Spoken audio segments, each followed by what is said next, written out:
Berkara uang donasi 1,5 miliar untuk Agus Salim, korban penyiraman air keras berbuntut panjang.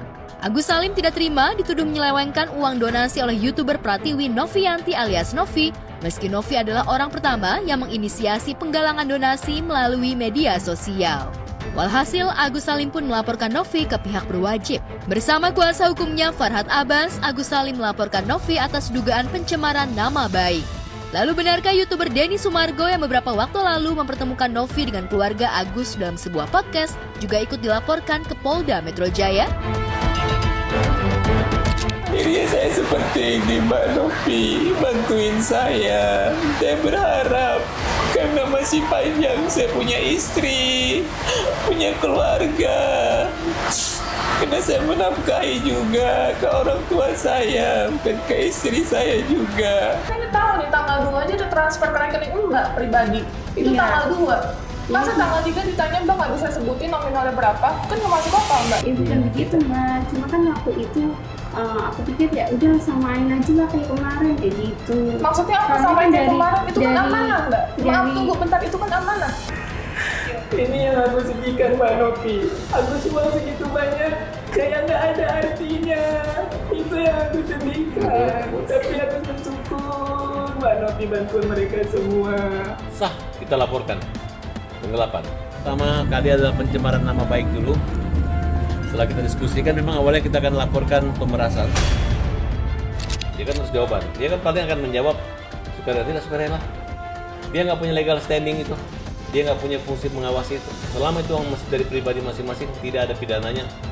Justru sekarang kalian yang pidana karena uangnya Agus yang diserahkan didonasikan dari masyarakat, kalian yang ambil.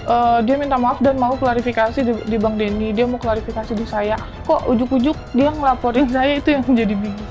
Saya orang sakit, saya dijelek-jelekin. Kemana harga diri dia sebagai wanita? Kalau misalnya dia punya suami, gimana rasanya? Suaminya sakit, istrinya dihina, dipitnah.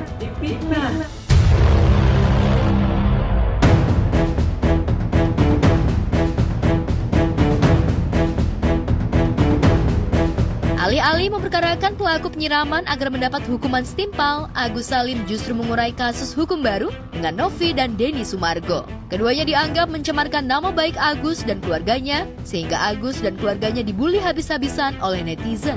Penggiringan opini yang dilakukan Novi dan Densu dalam podcast seolah mengajak masyarakat agar mempertanyakan uang 98 juta yang diduga diberikan Agus kepada uanya untuk membayar utang dan isu ketidaktransparan yang dilakukan Elmi Nurmala, istri Agus terkait jumlah donasi. Pengambil alihan uang donasi dari Novi selaku penggagas donasi kepada yayasan sosial yang juga diketuai Novi, seolah menegaskan adanya penyelewangan uang donasi oleh pihak Agus. Lalu benarkah pihak Novi akan melapor balik?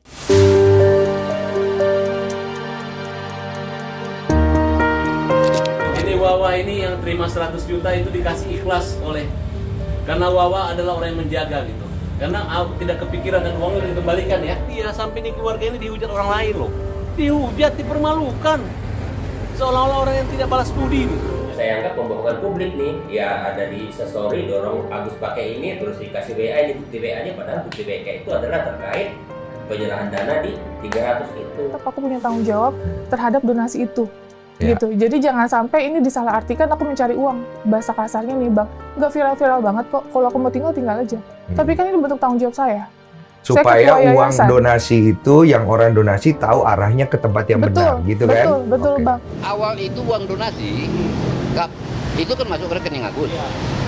Tetapi saya dan Agus tidak tahu itu bahwasannya itu diawasi.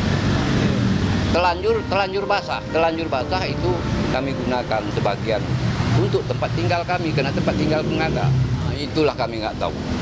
Inilah kesalahan kami yang membuat kami dihujat. Seharusnya kan begitu. Kita harus garis besari dari awal kita open donasi untuk pengobatan Mas Agus. Clear ya, itu ada loh di video, nggak bisa dihilangkan. Bukan untuk kebutuhan bayar ini yang di luar dari Mas Agus, kecuali kalau Mas Agus misalnya mau ngontrak rumah, itu masih kebutuhan Mas Agus ya.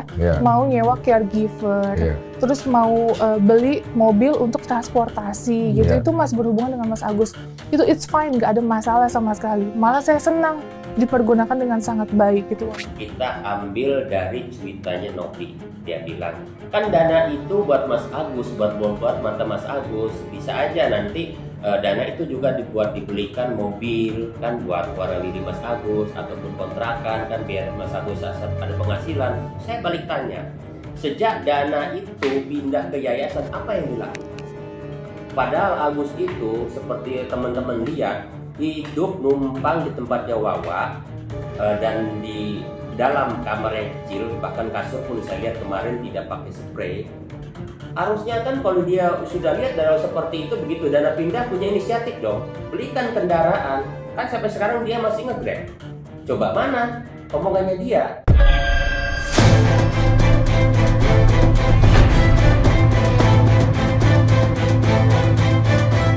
Setelah Agus Salim melalui kuasa hukumnya Farhad Abbas lapor polisi, mendadak pengacara kondang Hotman Paris Hutapea berkicau di media sosial. Hotman yang nyaris selalu ikut campur pada kasus hukum yang ditangani Farhad Abbas mengatakan bahwa secara hukum Agus berhak atas yang donasi itu dan bebas mengelola uangnya sendiri. Namun jika uang itu digunakan untuk bayar utang atau hal lain, hal itu menjadi pertanggungjawaban Agus secara moral. Secara hukum, uang itu sudah milik dari Agus. Secara hukum, uang itu sudah milik dari Agus. Jadi, tidak bisa dituntut uang itu dipakai untuk apa. Tapi secara moral, kalau memang tidak dilakukan sesuai dengan tujuannya, secara moral itu kurang terpuji. Kalian yang mendukung orang yang mempermalukan saya itu nggak usah kalian berpikir. Saya tidak mencari uang. Saya membela Agus tidak dibayar, tidak ada success fee. Akhirnya kenapa harus membuat laporan kayak itu gitu. Saya sangat yang pertama yang sangat sayangkan kenapa ini harus dari media sosial. Padahal mereka itu bukan orang yang pintar, levelnya beda sama Novi kan. Dari segi pendidikan untuk mereka pasti takut lah gitu, nggak perlu diupload di media kan. Saya nggak tahu, demi Allah demi Rasul masalah duit itu nggak tahu. Karena saya memang lagi fokus ngurus Agus yang di Keramat Jati. Jadi perkembangan uang itu dia ditransfer, cuman saya malah taunya kok ada berita Mbak Novi saya pakai uang buat bayar hutang 100 juta. Saya kaget, itu udah viral.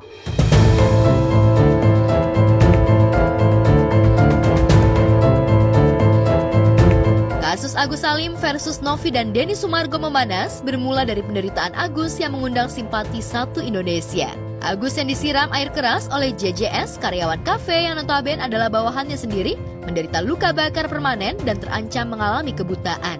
JJS sendiri sudah diciduk Polres Metro Jakarta Barat dan dijerat pasal kekerasan yang menyebabkan cacat permanen pada korban dengan ancaman hukuman 5 tahun penjara.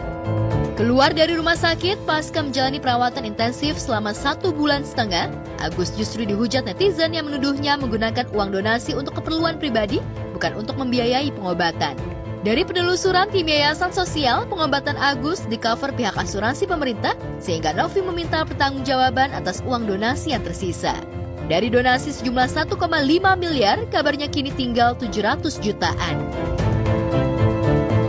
Kalian telah ambil semua uangnya, kalian permalukan orang, kalian ancam, kalian bilang bahwa kalau tidak akan laporkan ke Dinsos. Siapa yang menyebarkan itu rekeningnya Agus? Kemarin saya lihat ada petisi, mereka minta uangnya dikembalikan atau diserahkan ke orang-orang yang benar-benar membutuhkan. Petisi ini siapa yang buat? Oh, nggak tahu, netizen. Ya. Coba Yayasan Peduli Kemanusiaan itu data aja siapa yang minta uangnya dikembalikan. Kalau petisinya kayak apa ya? Gerakan sosial mengembalikan uang apa? Saya dapat kabar terakhir, mereka minta dimediasi melalui Denny Sumargo. Tanpa kamera, tanpa pengacara.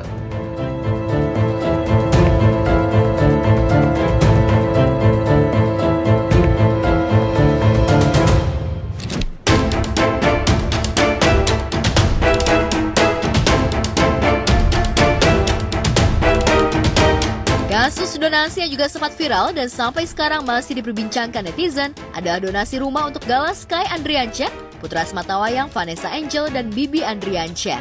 Karena terharu dengan nasib Gala, Marissa Ica, sahabat Vanessa, menginisiasi donasi rumah untuk Gala pada akhir 2021 silam.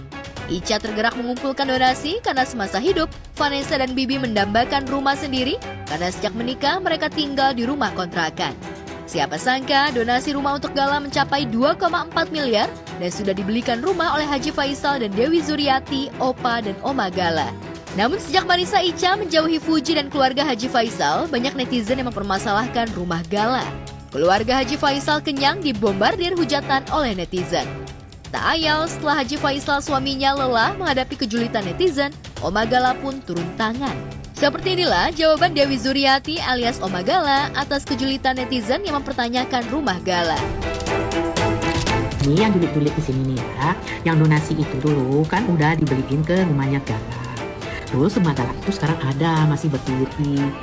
Jadi itu donasi buat Gala.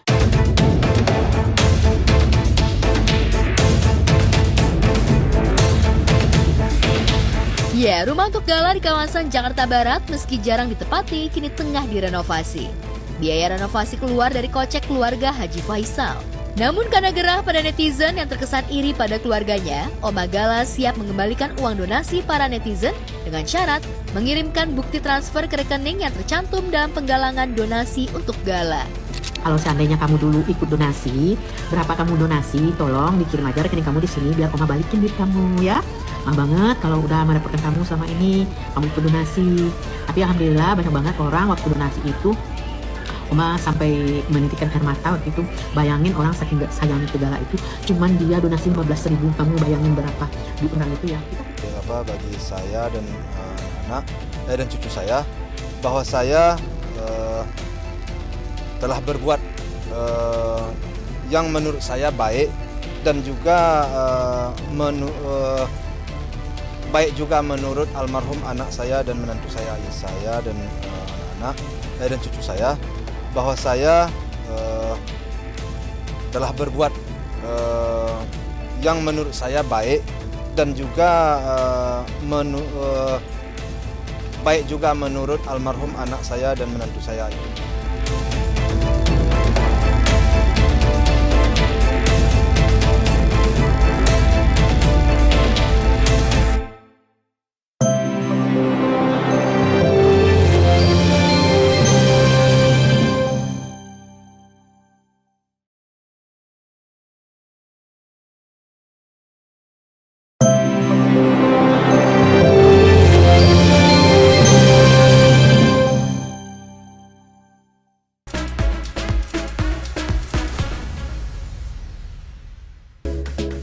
Masih di Gaspot pemirsa, last but not least, kira-kira seperti apa nih ya wajah dari Ayu Ting Ting dan Bilqis, Andre Taulani hingga El Rumi ini saat digambar oleh seorang AA drawing yang lagi viral-viralnya di sosial media. Apakah memang sketsa wajah dari para selebriti ini dibuat sesuai ekspektasi atau tidak nih? Simak sesaat lagi pemirsa.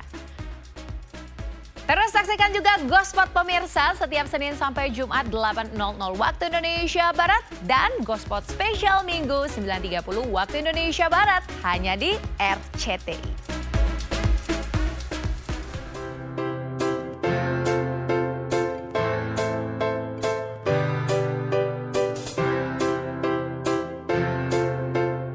Pemirsa, jagat media sosial dihebohkan dengan kemunculan sosok yang mengaku bernama AA Drawing sesuai dengan akun TikTok-nya. Serunya hasil karya berupa karikatur dengan warna unik serta tampil nyentrik sukses memicu gelak tawa. Walhasil tak sedikit warganet bahkan para selebriti menantang AA Drawing untuk menggambar dirinya sesuai dengan tangkapan layar. Beberapa di antaranya Ayu Ting Ting.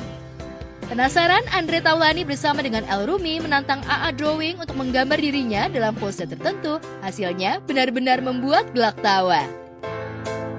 AA Beraja Musti.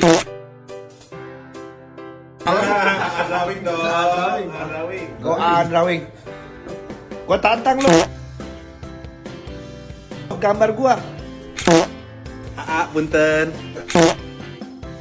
Kita bertiga. 1, 2, 3. Aksi AA Drawing mulai terlihat sejak ia memposting hasil karyanya sekitar awal Agustus 2024 lalu dengan ciri khas menggambar tangkapan layar sebuah video di momen tertentu. Uniknya, walau terkesan asal-asalan menggambar, namun entah bagaimana, hasil karya AA Drawing tampak mirip dengan sumber aslinya. Setelah memposting hasil gambar dari Corbuzier dan Uus dan berhasil menghibur netizen, sejak itu AA Drawing kebanjiran tantangan dari warganet.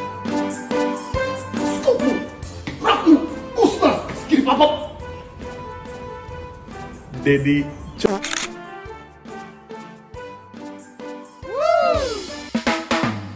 Lalu seperti apa wajah AA Drawing serta nama aslinya? Walau belum muncul di publik, namun warganet terhibur dengan aksi karyanya yang kocak.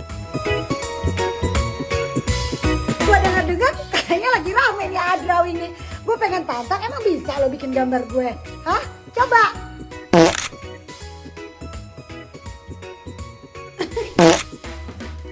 Coba katanya bisa juga. Ikis nih. Coba sekarang gambar Ikis, ayo. Terus? Coba gambar kita berdua kalau bisa. Sementara itu, Alisa tak kuasa menahan kekagetannya ketika melihat Ajeng ibundanya bersama dengan Prasetyo bergandengan tangan dan masuk kamar di sebuah hotel. Alisa pun penasaran dan langsung masuk kamar sambil berteriak hingga Ajeng dan Prasetyo terkejut. Setelah berdebat, Alisa pun keluar kamar sambil mengancam akan melaporkan pada ayahnya soal hubungan terlarang Ajeng dan Pras. Prasetyo yang diperankan oleh Yoga Tama mengakui jika saat itu ia merasa takut. Ini plot twist banget sih. Jadi Prasetyo sama Ajeng lagi bucinnya banget sampai mereka berdua itu ke kamar hotel, terus dia tidur dan pada akhirnya ketahuan emang digerebek sama anaknya Ajeng, Alicia dan pada akhirnya Alicia sendiri dendam banget sama Prasetyo. Terus di mana di hari ulang tahunnya Prasetyo itu Alicia nabrak Prasetyo dengan dendam amarah yang begitu besar. Akhirnya Prasetyo masuk rumah sakit dan Alicia-nya ketakutan karena dia nggak menyangka sampai sejauh ini tragedinya, sampai Prasetyo koma, emang nggak bisa apa-apa dan selalu dihantui nih di episode-episode berikutnya Alicia itu nabrak Prasetyo. Alisa tak main-main, ia langsung melapor pada Pak Baskara. Hanya saja di luar dugaan, ayahnya jatuh pingsan mendengar laporannya, Alisa pun panik. Melihat Pak Baskara jatuh tergeletak, Ajeng yang datang bersama dengan Pras tersenyum lalu mengejek dan tak lama kemudian mulai menyalahkan Alisa. Sementara Prasetyo curiga jika Pak Baskara hanya pura-pura pingsan. Papa kenapa? Papa bangun, Pak. Papa jangan tinggalin aku. Papa bangun, Pak. Papa bangun, Pak. Papa. Alicia, dari awal Mama kan sudah ingetin kamu soal ini. Tapi kamu tetap aja nekat. Akhirnya apa? Jadinya Papa meninggal kan? Mama sih gak ada masalah Papa meninggal. Jadi tidak ada lagi penghalang. Hubungan Mama dan Pak Paras dan seluruh harta kekayaan Cakra Dinata akan menjadi milik Mama dan Pak Pras. Sayang? Sayang.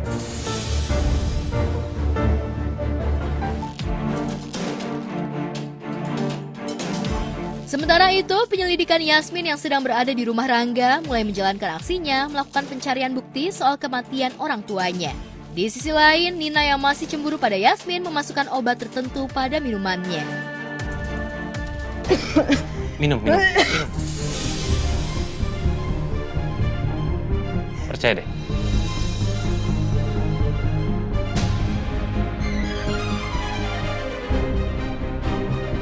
Yes, rasain kamu Yasmin. Kamu akan segera jadi perempuan cacat seumur hidup. Udah mendingan? Udah. Ya, aku anterin ya. Ayo Mas. Ya masih kucing-kucingan lah, yang jelas Yasmin masih menyembunyikan semuanya ya di depan kita semua bahwa dia sebenarnya udah pacaran sama Romeo. Tapi kalau dari sisi gua, kita emang udah tunangan dan semuanya tahu kok. Cuman masih ternyata si Yasmin itu mau terima tunangan gua karena ada modus lah, ada rencana. Pada mulanya, Yasmin tak merasakan adanya reaksi pada tubuhnya usai meminum secangkir teh yang dibubuhi obat oleh Nina. Sesampai di rumah, Yasmin merasa kakinya kaku dan mulai kesulitan berjalan. Romeo yang mengetahui Yasmin mendadak ngilu di kaki, mulai melancarkan rayuannya dengan memijit kaki Yasmin. Walhasil keduanya pun saling berbalas gombalan.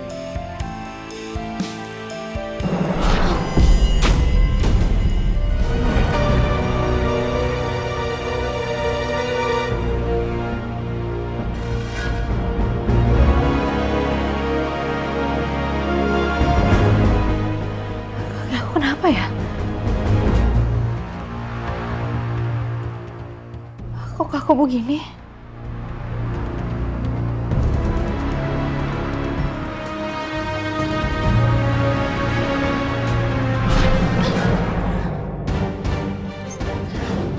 Yasmin?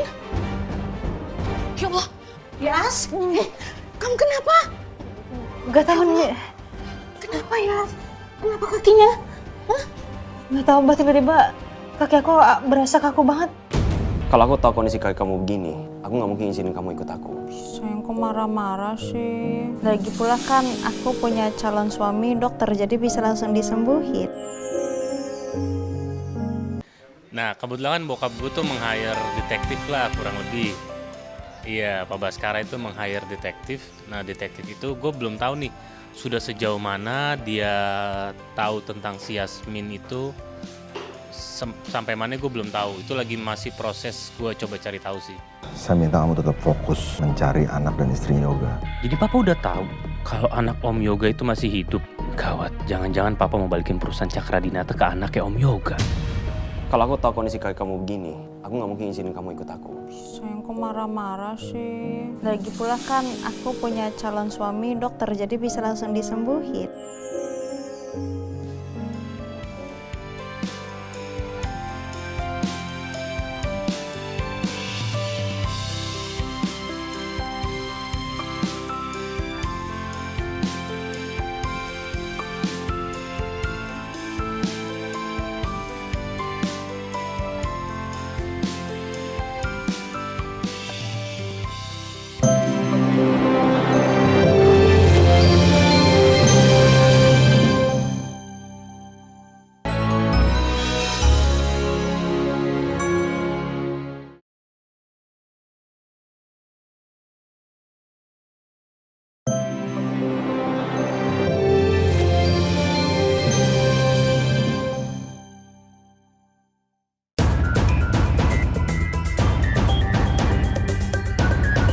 Pemirsa, proses perceraian Kimberly Ryder dan Edward Akbar menuai banyak drama. Pasalnya Kimberly dan Edward saling melempar fakta-fakta dan bukti-bukti yang bisa dipertanggungjawabkan. Jika awalnya Kimberly mengungkap jika dirinya mendapat kekerasan dalam rumah tangga alias KDRT serta disekap oleh Edward, tak terima dituding melakukan KDRT dan penyekatan, Edward menyerang istrinya dengan tuduhan melakukan kekerasan terhadap anak.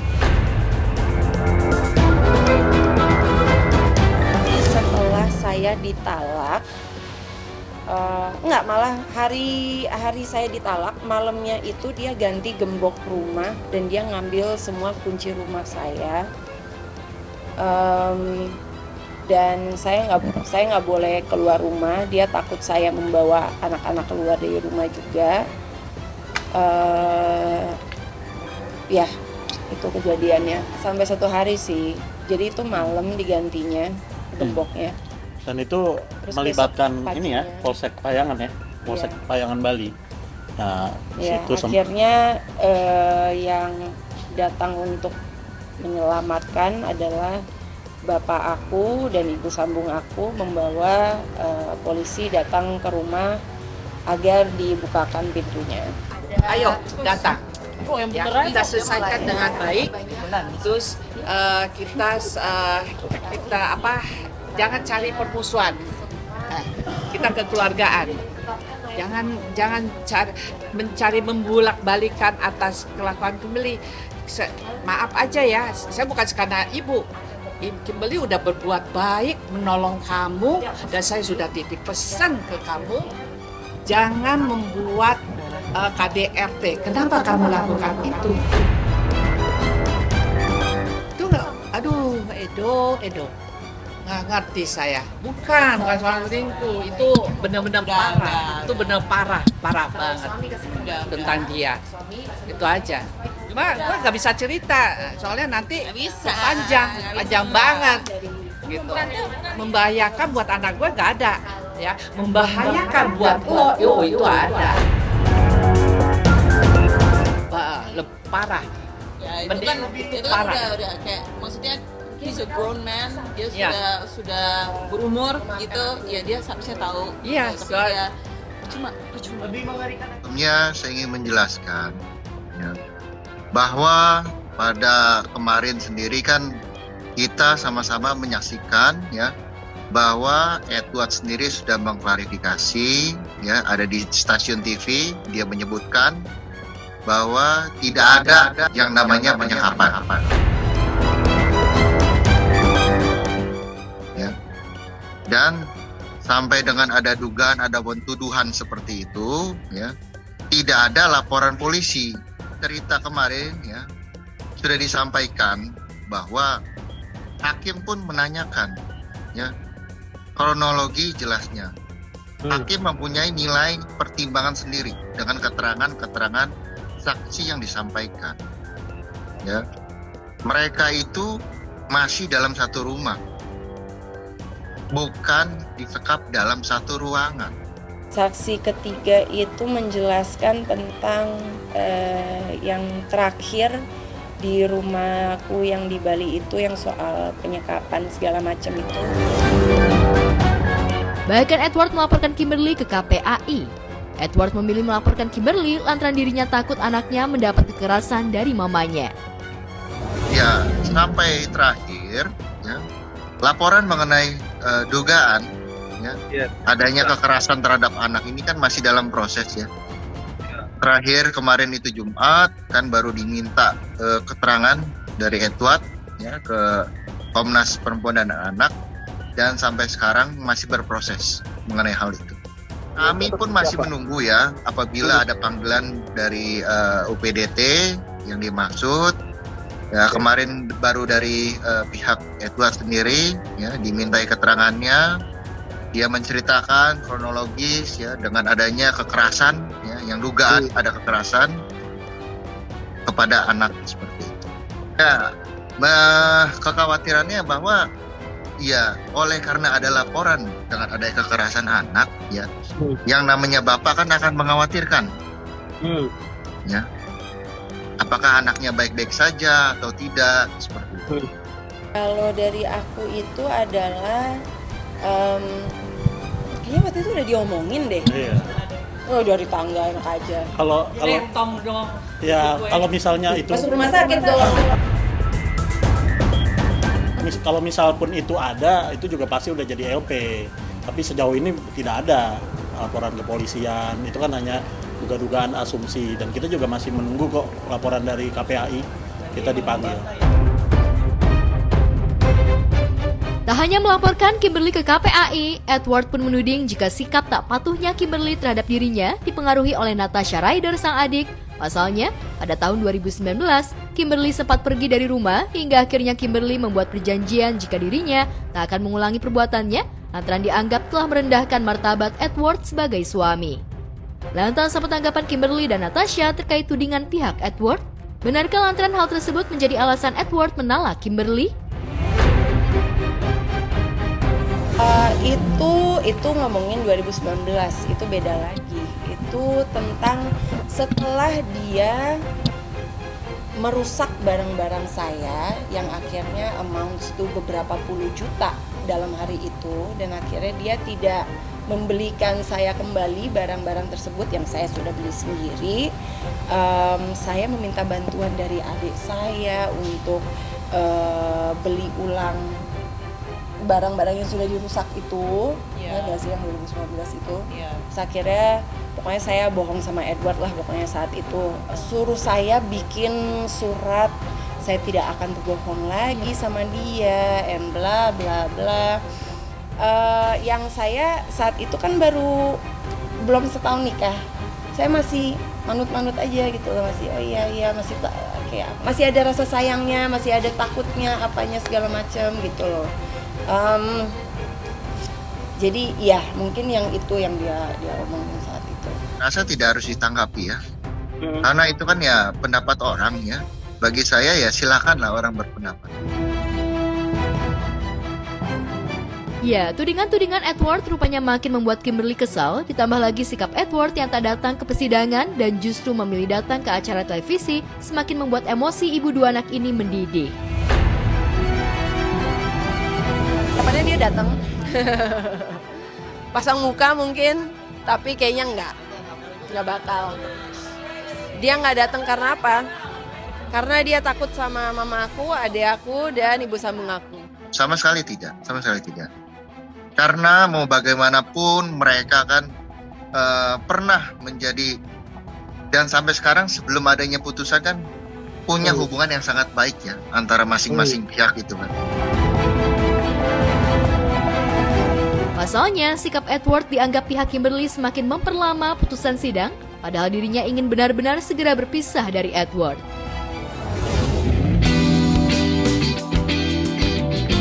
Menghadapi banyak masalah tentu saja membuat batin dan mental Kimberly hancur dan terluka, bahkan demi menyembuhkan mentalnya, Kimberly mendatangi psikolog untuk konsultasi. Selain berkonsultasi dengan psikolog, Kimberly rupanya ingin mencari ketenangan batin dan mencurahkan segala permasalahannya kepada Sang Pencipta di Tanah Suci. Ya, rencananya awal tahun nanti, Kimberly akan melaksanakan ibadah umroh sendiri tanpa membawa anak-anaknya. Lantas, adakah doa khusus yang dipanjatkan Kimberly saat umroh nanti? Akhir Januari insya Allah. Sendiri aja saat ini. Ya, insya Allah next time sama anak-anak atau sama mama atau apa. Berapa ya? 9 hari, 10 hari. Ya. Doa-doa apa ya? Banyak sih pastinya. Selain sholat-sholat sunnah yang sedang masih dipelajari, banyaklah doa-doa buat anak-anakku, buat aku ke depannya, buat orang tua aku juga. Banyaklah.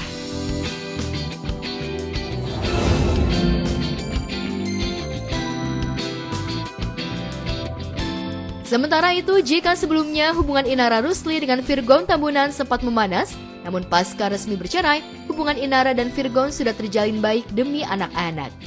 Bahkan beberapa waktu lalu, keduanya bahkan kompak menemani putri pertamanya, Starla Rea Idola, Virgon yang perform di acara recital concert.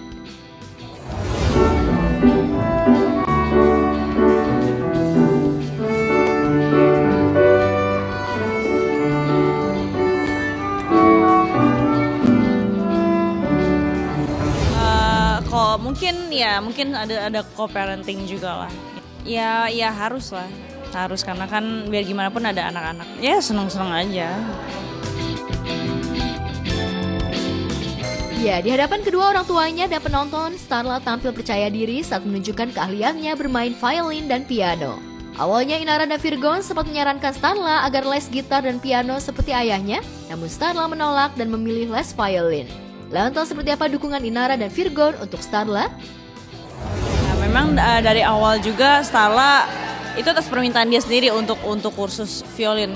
Jadi awalnya itu kita nawarinnya itu mungkin lebih ke piano atau gitar, karena kan memang dirinya nguasain dua alat musik itu kan. Tapi dari Starla sendiri dia mintanya violin, jadi ya udah, kita orang tua sebagai fasilitator aja lah. Udah 2 tahun ya, udah 2 tahun ini, udah 2 tahun.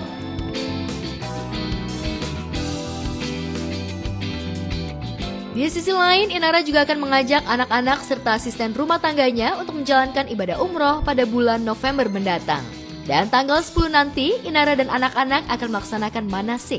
Inara pun mempersiapkan segala sesuatunya dengan matang, lantaran umroh kali ini dirinya membawa anak-anak. Lantas benarkah Virgon sudah mengetahui jika Inara akan umroh dengan membawa anak-anak? 10 insya Allah nanti akan manasik sama anak-anak juga, sama mbaknya anak-anak juga.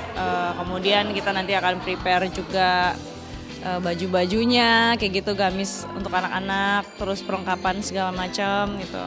Karena kan bawa anak kecil pasti butuh perlengkapan yang lebih rumit ya daripada kita orang dewasa, preparationnya lebih rumit. Jadi ya itu sih, itu yang paling PR sih. Sama mungkin stamina kali ya. Udah tahu, dedinya udah tahu. Udah nggak bisa kan, bukan mahram.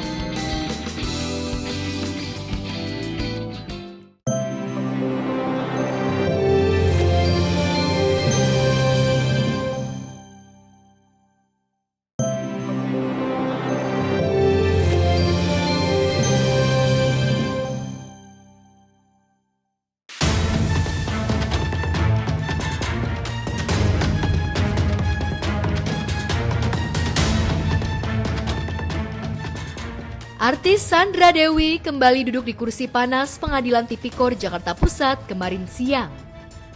Sandra kembali diminta menjadi saksi pada kasus korupsi PT Timah Tbk dan tindak pidana pencucian uang atau TPPU yang menjerat Harvey Moise suaminya. Pemeran film Langit Ketujuh itu kembali dipanggil JPU terkait seabrek barang yang disita dari apartemen mewahnya di kawasan Senopati, Jakarta Selatan.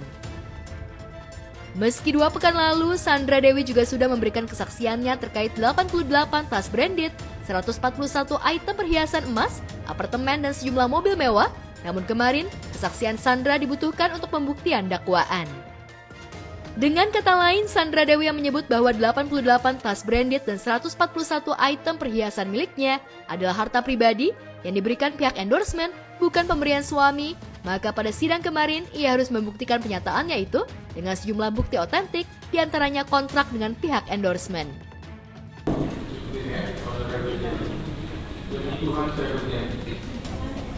Bahwa saya sebagai saksi dalam perkara ini akan menerangkan yang benar, tidak lain daripada yang sebenarnya. Semoga Tuhan menolong saya. Gini, kalau yang khusus masalah nanti buktinya itu nanti dilampirkan kepada penyidik. Ini tuh banyak tinggal CCTV, benar nggak Pak? Itu ya. Jadi setiap item kita minta klarifikasi dari terdakwa dan dari. Jadi kalau unit kondominium itu nomornya di sini nomor 16. Lantai yang mana? Yang dari Beverly itu tadi. Yang tadi itu. Sebelumnya, cuman saya hari ini, pokoknya saya cuma datang, saya selalu datang, saya mau hormati semua perjalanan. Terima kasih teman-teman, terima kasih ya. Hari ini pada persidangan di hari Senin ini, untuk persidangan atas nama terdakwa Harvey Moise dan Pak Suparta, berdasarkan permintaan hakim pada sidang sebelumnya untuk menghadirkan 2 saksi, yaitu saksi Sandra Dewi dan saksi yang Reni. Nah, hari ini sudah dihadirkan dan secara khusus menerangkan mengenai harta kekayaannya, khususnya terkait dengan aset-aset yang disita sebagai TPPU kepada para terdakwa. Berbeda dengan 2 pekan lalu, kali ini Sandra Dewi enggan memberikan pernyataan di depan awak media. Bisa jadi artis asal Bangka Belitung itu sudah kelelahan karena sepanjang sidang terus dicecar pertanyaan oleh JPU dan majelis hakim. Di dalam sidang akhirnya terungkap Sandra tak bisa menunjukkan bukti kontrak kerja dengan pihak endorsement yang memberikannya tas branded. Tuh, Mas, yang itu banyak ya. Coba data yang ada di JPU sama nggak dengan data yang ada di pihak? Jadi, ya, benar. Ya. JPU kan sudah menyita sebanyak. Mas Sandra dengan 88 tas itu mana Mbak? Mbak? Endorse. Endorse semua Mbak? Mas Sandra soal pajaknya gimana Kak Sandra? Untuk Sandra Dewi, ya memang ada tadi penjelasan mengenai tas sekali lagi, tapi kami melihat dari sisi JPU ada beberapa yang tentu masih perlu dikonfirmasi. Satu contoh, perjanjian endorsement ternyata juga tidak bisa dipastikan sebetulnya apakah itu sifatnya hanya pinjaman atau seperti apa, karena kita juga belum melihat secara detail ya. Berkaitan dengan bukti-bukti yang lain tadi jelas terhadap perhiasan ya. Ada satu perhiasan yang itu adalah diberikan sebelum pernikahan.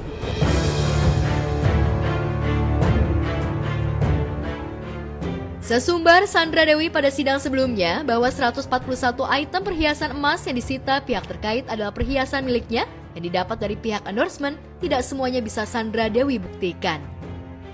Kuasa hukum Sandra berdalih kontrak kerja dengan pihak endorsement berbeda dengan kontrak kerja sinetron. Pasalnya, seringkali Sandra Dewi memposting foto perhiasan emas di sejumlah akun media sosialnya tanpa kontrak hitam di atas putih, melainkan karena kepercayaan. Lantas bagaimana dengan sejumlah mobil mewah yang dihadiahkan Harvey Moise kepada Sandra Dewi istrinya? Kami yang keberatan itu juga banyak daripada apa yang disampaikan terkait dengan barang yang disita itu kemudian tidak ditempatkan dalam dakwaan. Lalu dia nyita fungsinya apa? Apakah semua endorsement itu ada kontrak tertulis? Enggak. Sepanjang dia posting lalu disampaikan posting itu dikirim kepada si endorser atau video itu dikirim kepada endorser, itu sudah selesai.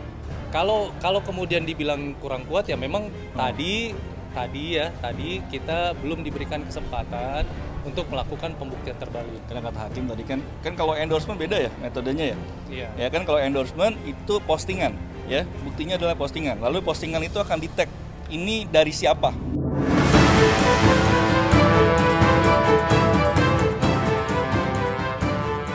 Kasus korupsi dan TPPU yang dilakukan suami Sandra Dewi sempat viral dan membuat geram satu Indonesia karena nilai kerugian negara atas korupsi itu mencapai 300 triliun atas naik dari dugaan sebelumnya yang sebesar 271 triliun. Harvey Moise sendiri didakwa memperkaya diri dengan uang negara senilai 420 miliar dan terancam hukuman penjara maksimal seumur hidup.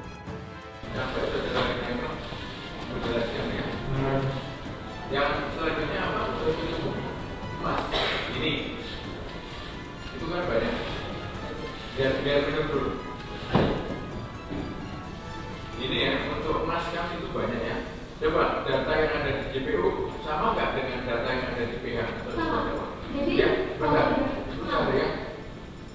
JPU kan sudah menyita sebanyak itu ya. Tadi sudah dijelaskan kembali ya, ada tambahan tadi keterangan bahwa kemudian di rekening atas nama Sandra Dewi ada aliran dana yang kemudian bersumber dari PT Quantum sebesar totalnya 3 miliar 150 juta rupiah dan beberapa transaksi lain yang sudah tadi dijelaskan. Nah, yang kedua tadi yang disampaikan juga saksi dari Anggra ini ya juga menjelaskan mengenai aset-aset yang disita yang sebetulnya tadi sudah dijelaskan juga sebagian besar atau secara umum berasal dari pemberian atau pembayaran dari terdakwa Suparta selaku suami. Sekarang saya tanya sama kalian, kalau misalkan saya punya kredit namanya utang bukan? Ya utang. Lalu ditulis beritanya sebagai pembayaran utang kan itu karena dari Harvey yang kasih perintahnya kepada QSI. Jadi framingnya keterlaluan.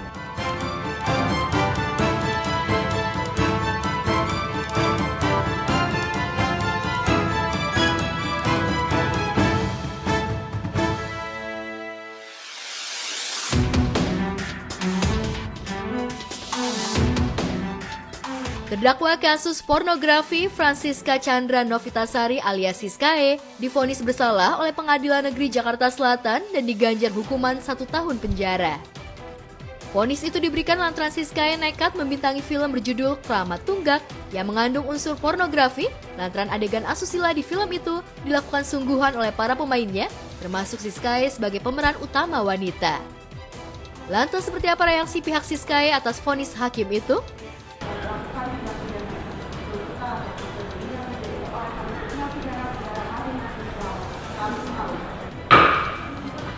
Putusan hari ini, amar yang disampaikan oleh majelis itu adalah 1 tahun dan dendanya itu 500 juta. Nanti subsidiarnya, tahanannya mungkin kita pertimbangkan.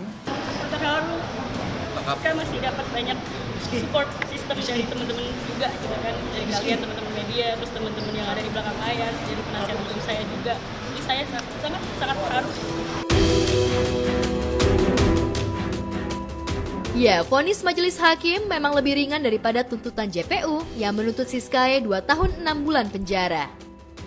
Vonis itu dijatuhkan lantaran ada beberapa hal yang meringankan Siskae selama persidangan, diantaranya Siskae menyesali perbuatannya dan tidak berbelit-belit dalam memberikan kesaksian selama persidangan. Kalau di dakwaan itu kan 10 tahun, di tuntutan itu 2 tahun 6 bulan. Namun di putusan hakim itu 1 tahun. Nah, ini kita melihat dari pertimbangan-pertimbangan ini tentu ada azas keadilan dan azas kemanusiaan. Jadi kita akan melihat nanti hasil diskusi supaya kita kasih ketenangan dulu kepada Siskae, klien kami, untuk memikirkan atau berdiskusi yang tenang sebelum mengambil keputusan apakah banding atau tidak. Next kedepannya Siska harus didampingi dengan penasihat hukum ketika memilih pekerjaan. Siap. Jadi pada prinsipnya Siskae adalah korban daripada sutradara. Yang kedua, Siskae memilih ini adalah untuk jalan pertobatan.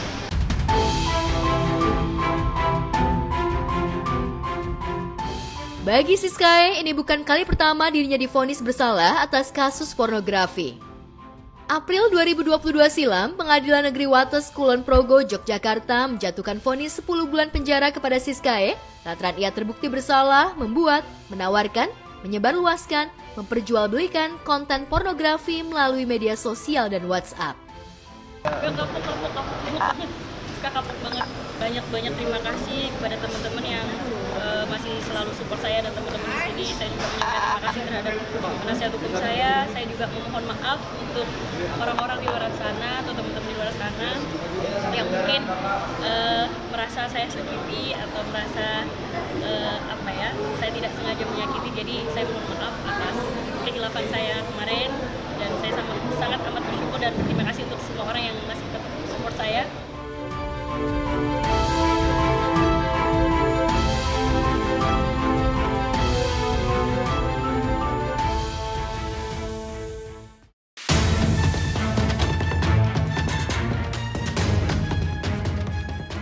Selebgram Aziza Salsa seolah membutuhkan validasi untuk masuk ke circle selebriti.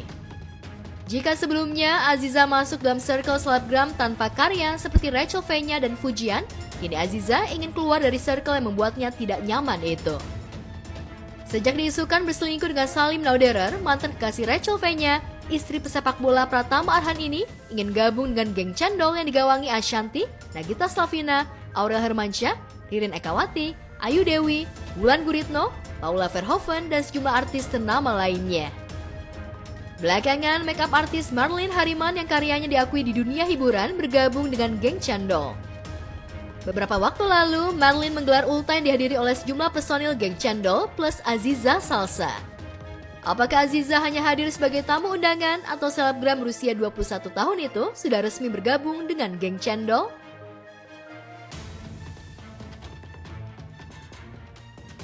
Masuk ke circle artis ternama, rupanya Aziza Salsa ingin tampil all out dalam soal penampilan. Alih-alih sukses bikin kagum dengan tata rias wajah dan outfitnya yang glamor, penampilan Aziza justru menuai cibiran. Konsep outfit Aziza Salsa seperti ratu disco, namun terlihat lebih ngejreng sehingga lebih menyerupai penyanyi dangdut kelas komedi putar. Menjauh dari pengaruh buruk Aziza Salsa, Rachel Fenya yang sukses dengan debut film layar lebarnya enjoy liburan di Bali bersama Fujian. Rachel seolah sudah melupakan pengkhianatan Salim dan Aziza setelah mendapatkan dukungan dari Bunda Korla. Bunda Korla sukses menghibur Rachel hingga selebgram dan pebisnis wanita yang pernah meraup 9 miliar saat live IG itu cepat move on dari Salim. Guys,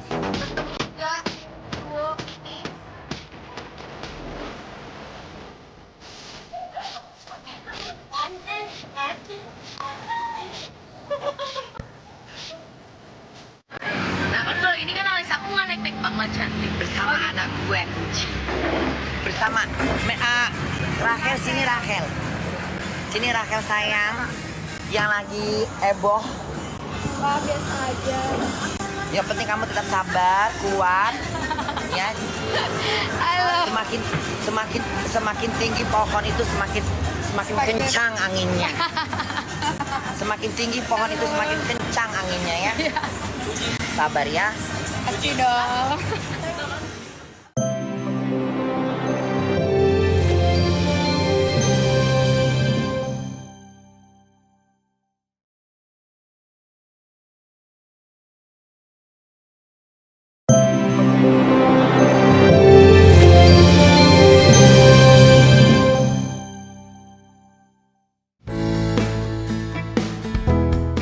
Pemirsa, pasca berpisah dari Ruben Onsu, Sarwenda mulai menemukan hobi baru yang menarik yakni dunia otomotif khususnya mobil off-road.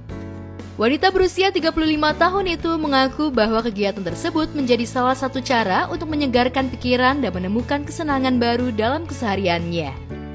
Secara eksklusif, tim Gospot mengabadikan kegiatan Wenda saat latihan off-road untuk pertama kalinya.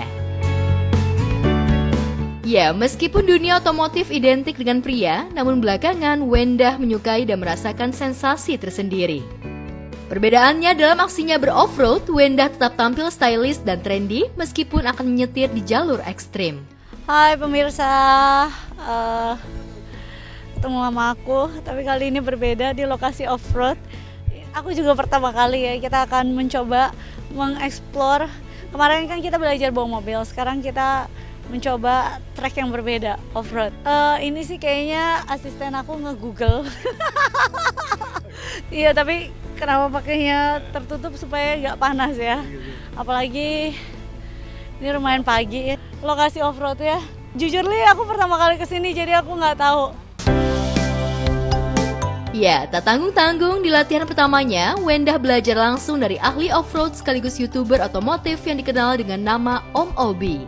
Wenda terjun langsung ke medan off-road untuk mengasah kemampuannya. Yeah. Sekarang aku udah bareng sama Om Obi yang akan mengajari bagaimana cara membawa mobil di tanah.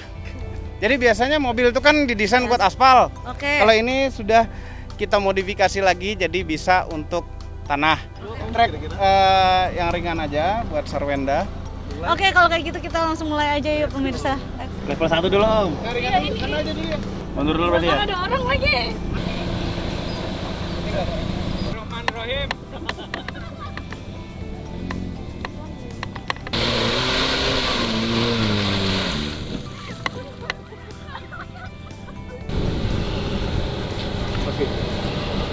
Jalanan nggak kelihatan, terus tadi ya karena ada mobil di sebelah ya udah merem-merem aja dari. Semua orang asal bisa nyetir pasti bisa off-road, cuma ada tekniknya, tapi harus didampingin lah setidaknya jalannya lewat mana. Ya yang pasti yang tadi di lumpur karena ada beberapa second yang kayak nyangkut gitu loh. Jadi kayak aku pas dari saat itu wah gimana gua turun ya kan, pintu kagak bisa dibuka nanti ya kan, karena dia bener-bener kayak masuk gitu kan, tapi ternyata lewat. Pertama kali off-road, terus diajarin bawa mobilnya, untungnya sama orang yang berpengalaman gitu ya kan. Kalau enggak tadi aku berasa udah mau balik gitu karena miring banget, terus tanjakannya juga naik banget ya. Mencoba sesuatu experience yang berbeda gitu. Usai off-road, Wenda akui banyak jalur yang cukup memacu adrenalinnya, namun dirinya jadi terus tertantang dan ingin terus mencoba.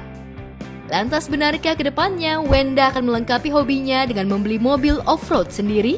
Kalau pengen beli mobil off-road sih enggak sih kayaknya ya kan. Karena kan dipakainya jarang-jarang. Dipakainya jarang-jarang. Cuman kayak emang lagi pengen modif mobil buat kemarin anak aku yang paling kecil si Tania bilang mau mobilnya purple. Astaga, gue cari mobil purple dari mana ya kan. Terus dia mau dimodif dalamnya, ya udah deh nanti Bunda modifin, aku bilang kayak gitu. Latihan off-road pertama Wenda cukup membuat hatinya senang. Tak heran, dalam waktu dekat, Wenda akan kembali lagi dan terus berlatih. Bahkan Wenda juga berencana akan mengajak dan menularkan hobi barunya kepada anak-anaknya, terutama Betran Peto alias Onyo untuk sama-sama ikut main off-road. Terus sih tadi aku udah bilang kalau misalnya orang ngajakin aku off-road lagi sih kayak aku suka gitu loh. Karena dia challenging tapi outdoor tapi wow, deg-degan ya. Ini pertama kali, aku juga kalau ngajak aku nggak tahu kan kayak gimana feelsnya, apakah mereka safe atau enggak gitu kan. Jadi ya cobain dulu, oh ya nih kayaknya mereka suka nih, baru ntar aja. Onyo mah suka nih pasti. Ya, berpisah dari Ruben Onsu tidak membuat Sarwenda larut dalam kesedihan. Fokus utamanya saat ini adalah merawat dan membesarkan ketiga anaknya dengan penuh kasih sayang. Bahkan Wenda saat ini juga mulai disibukkan dengan beberapa pekerjaan dari dunia entertain. Meski jadwalnya padat, namun yang patut diacungi jempol ialah Wenda tetap konsisten membuatkan bekal untuk ketiga anaknya dan disiplin bangun jam 4 pagi. Sebelum off-road ini aku langsung deal dulu. Langsung deal kan pagi, jadi semenjak langsung deal itu aku bangun lebih pagi lagi. Jam 4 aku bangun, jam 4 aku masak dulu sampai jam 5, setengah 6, habis itu aku beres-beres, langsung jalan gitu. Terus jadi kayak biasanya anak-anak sama aku yang bye-bye, sekarang aku yang anak-anak lagi sarapan, Bunda yang bye-bye ya gitu. Namun di tengah kesibukan dan jadwal padatnya, berita miring tetap saja menerpa. Belum lama ini, Sarwenda yang belum lama ini pindah ke rumah baru dituding mengemis perabot kepada salah satu selebriti yang juga sahabat mantan suaminya. Lantas apa tanggapan Wenda terkait kabar tersebut? Ya ampun, kadang kan emang netizen tidak bisa mendengar bercandaan sesama teman ya kan gitu loh. Jadi ya udah gitu loh. Cuman kan yang baca, karena kan di situ ada anak aku juga, yang baca ada anak aku, makanya akhirnya aku komen di situ. Terus aku juga udah bilang, ini aku komen ya gitu. Terus bilang udah diemin aja lah netizen gitu. Iya sebenarnya nggak mau cuman ada anak aja di situ kan gitu. Jadi takutnya anaknya nggak nyaman gitu. Aku sih lebih mikirin gini, kalau misalnya aku doang yang dikatain ya apa aja jadi viral, ntar makan jadi viral lah. Jadi ya aku mah santai aja gitu. Tapi kalau misalnya udah menyangkut anak-anak gitu, aku ya harus bertindak, karena aku nggak mau nanti pada saat anak-anak melihat kenapa sih bundanya nggak ada ngebelain dia sama sekali, bundanya nggak ada tindakan apa-apa sama sekali gitu. Jadi makanya akhirnya ada tindakan yang aku lakukan gitu.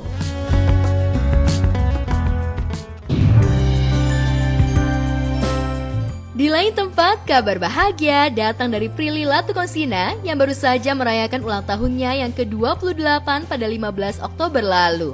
Tak tanggung-tanggung, sebagai hadiah spesial untuk dirinya sendiri, Prilly membeli sebuah yacht mewah.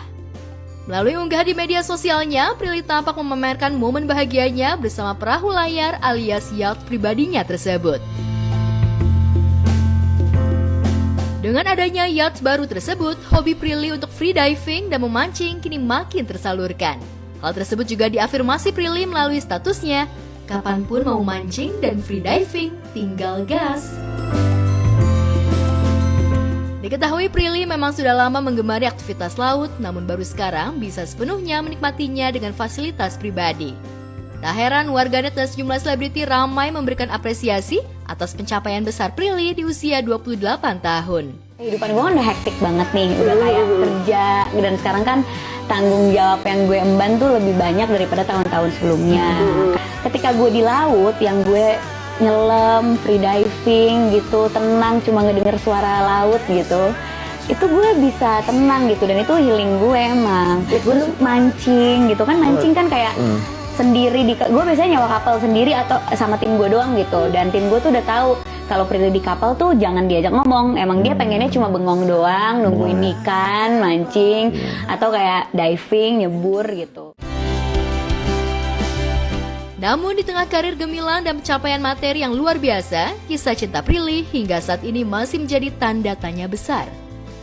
Belum lama ini Prilly sempat membuat pengakuan menyentuh tentang cinta tak berbalas. Ya aku tuh banyak loh suka sama orang yang gak suka sama aku, tapi aku pernah kok cinta sama orang yang gak bisa aku milikin, dan aku tetap cinta sama dia walaupun aku gak milikin dia. Aku beneran tetap sayang dia, tetap support dia, tapi aku tahu mungkin saat ini dia belum bisa sama aku, gak apa-apa. Lah aku sedih gue, ya gitulah. Iya beneran, aku tipenya tuh setia walaupun sama orang yang gak aku milikin, beneran. Misalnya aku udah suka nih sama ini orang, terus aku udah tahu nih gak bisa nyatu, gak apa-apa, aku akan mencintai dia dari jauh dan tetap nge-support dia. Nanti kalau memang dia rezekinya aku dan kita berjodoh, disatukannya nanti di kemudian hari. Tapi aku akan tetap mendoakan dia. Ya, hal itu pun kembali memunculkan spekulasi di kalangan publik. Benarkah Prilly hingga saat ini masih menyimpan perasaan untuk sosok misterius tersebut, meskipun saat ini Prilly santer dikabarkan dekat dengan musisi sekaligus aktor Pradikta Wicaksono alias Dikta. Atau jangan-jangan itu yang membuat lu sulit? Kenapa? Karena stuck di orang yang itu. Tapi kan sebenarnya kalau Allah mau ngasih aku jatuh cinta sama yang lain bisa. Masalahnya sampai sekarang aku masih suka bisa mencintai orang tuh dari jauh, bisa gitu. Jadi aku tuh konsepnya kita nggak memilikin nggak apa-apa. Yang penting kita saling mendoakan aja.